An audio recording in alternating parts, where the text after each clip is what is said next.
Eva, naging maayos naman ba yung pag-aresto dyan sa retiradong general?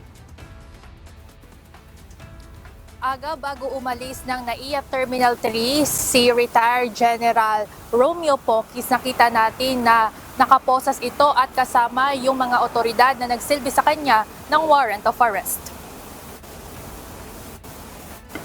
Pasado alas 8 ng umaga nang salubungin ng mga otoridad sa Ninoy Aquino International Airport Terminal 3, si retired Air Force General Romeo Poquis na galing sa bakasyon sa Thailand upang isilbi ang warrant of arrest laban dito para sa kasong inciting to sedition. Nag-ugat ang kaso dahil sa umano'y mga social media posts ni Poquis na nanghihikayat sa publiko na lumaban sa gobyerno at pangunguna sa idinaos na rally ng United People's Initiative noong nakaraang November 16 at 17, 2025. Ayon sa isa sa mga abogado nito na si Attorney Ferdinand Topacio, walang katotohanan na ganito ang intensyon ng mga pahayag ng kanyang kliyente at binoboses lamang umano ang saloobin ng publiko. Kasi ininterpret po na ito daw ay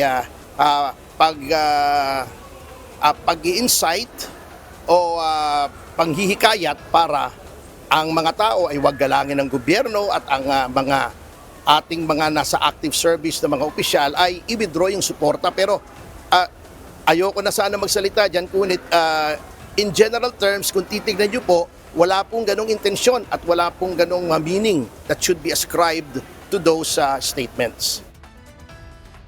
Hindi naman kinumpirma o tinanggi ni Topacio kung nagkaroon nga ng pagpupulong sa pagitan ni Poquis at iba pa mga retiradong general ng sandatahang lakas para sa umano'y planong pagbaliktad sa administrasyon. Samantala, hindi nagkaroon ng pagkakataon si Poquis na makausap ang kanyang legal counsel bago umalis ng paliparan na ikinadismaya at ikinagulat naman ng kanyang kampo. Hindi pwede yan at irereklamo namin ito. We will not let this pass kasi kung dating general ginaganito nila, ano pa kaya yung pangkaraniwang mga mamamayan?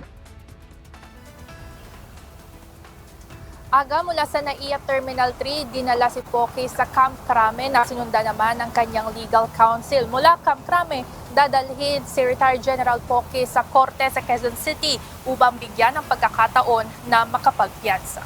Yan muna ang update mula dito. Balik sa inyo dyan, Aga. Maraming salamat, Ivan Alvarez.